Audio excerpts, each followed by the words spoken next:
আমার ছোট যা চরমভাবে ক্ষেপে আছে আমার উপরে। তো ওর রাগ ভাঙানোর জন্য আজকে গিয়েছিলাম ওদের বাসায়, আর ও তো আমার বাসায় আসবেই না। আসসালামু আলাইকুম, আমি খাদিজা একটা শাওন বলছি ঢাকা থেকে। আশা করি যে যেখানে আছেন আলহামদুলিল্লাহ সবাই ভালো আছেন এবং সুস্থ আছেন।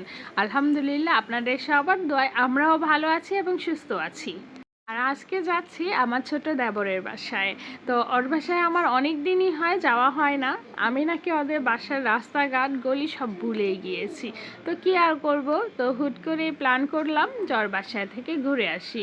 তো যেই বাবা সেই কাজ। আগের দিন আমি আপনাদের ভাইকে জিজ্ঞাসা করে ইমাকে বলে দিয়েছিলাম যাব। তো বাসা থেকে বের হচ্ছি এমন সময় আমার ব্যাগটা ছিঁড়ে গিয়েছে, মানে হাতের। তো কি করব, ব্যাগটা চেঞ্জ করে আবার বের হলাম। তো আজকে একটু বিকালই গিয়েছি, যেহেতু ওই বাসায় থাকবো এক রাত, আর সারা রাত বসে গল্প গুজব করব, সেই জন্য একটু লেট করে গিয়েছি দুপুরে খাওয়া দাওয়া করে। আর যেহেতু ওর একটু বাহিরে যাবে, মানে আমার দেবরের ছেলের কোচিং আছে শুক্রবার দিন, ওই দিন ওর এক্সাম থাকে, তো কোচিংয়ে ওইটা দিয়ে আসতে আসতে ওর দুপুর 2টার মতো বেজে যায়। তো ভাবলাম তুমি আস্তে ধীরে আসো, সমস্যা নাই, এত পেইন নেওয়ার দরকার নাই। তো এদিকে বাসায় এসে একটু ছাদে উঠেছিলাম, আর এই সময়টা কিন্তু একটু ছবি উঠাতে খুবই ভালো লাগে। কারণ হচ্ছে এই যে হালকা হালকা রোদ, এই রোদে ছবিগুলো এত সুন্দর আসে বলার বাহিরে। তো যাই হোক, যারারও অনেক ইচ্ছা ছিল এই সময়টা একটু ছবি উঠাবে, তো ওর জন্য একটু তাড়াতাড়ি আসলাম, না হলে আরও পরে আসতাম।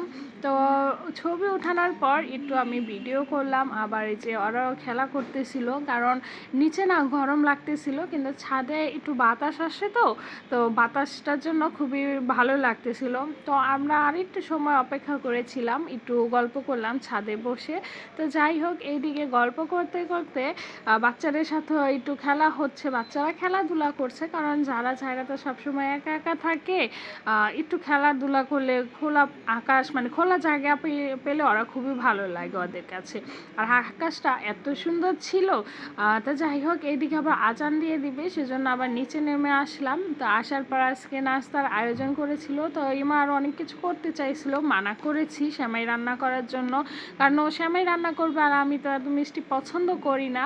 তো যাই হোক, অবশেষে নাস্তা খাওয়ার পর একটু বাহিরে গিয়েছিলাম আমি আর ইমা দুইজন মিলে, কারণ আমার একটু গজ কাপড় লাগবে। তো গজ কাপড়টা নেওয়া হয়েছে। তো আমার যেহেতু পরিচিত নাই, ওর পরিচিত আছে, সেই জন্য আমি ভাবলাম ওকে নিয়েই যাই। আর ও কাপড় সম্পর্কে ধারণাটা খুবই ভালো, যেটা আমার নাই। তো যাই হোক, বাসায় এসে লুডো খেলেছিলাম, আর কোনো কিছু ভিডিও করা হয় নাই, কারণ বাচ্চাদের সাথে হই হুল্লা করতে করতে কেমনি যেন সময় চলে গেল দিশাই পাই নাই। আর এখন যা দেখছেন এটা হচ্ছে পরের দিন দুপুরে। পরের দিন দুপুরে কিছু হালকা পাতলা আয়োজন করেছে। তো আমি যেহেতু বের হয়ে আইসা পড়বো, তো বললো যে ভাবি কি খাবা, পরে বললাম যে তুমি যা করো তাই। তো এই যে খাওয়া দাওয়া করছি। আর আপনাদেরকে একটা কথা মনে করিয়ে দিচ্ছি, ভিডিওটি যদি ভালো লাগে লাইক কমেন্ট আর শেয়ার করে দিবেন।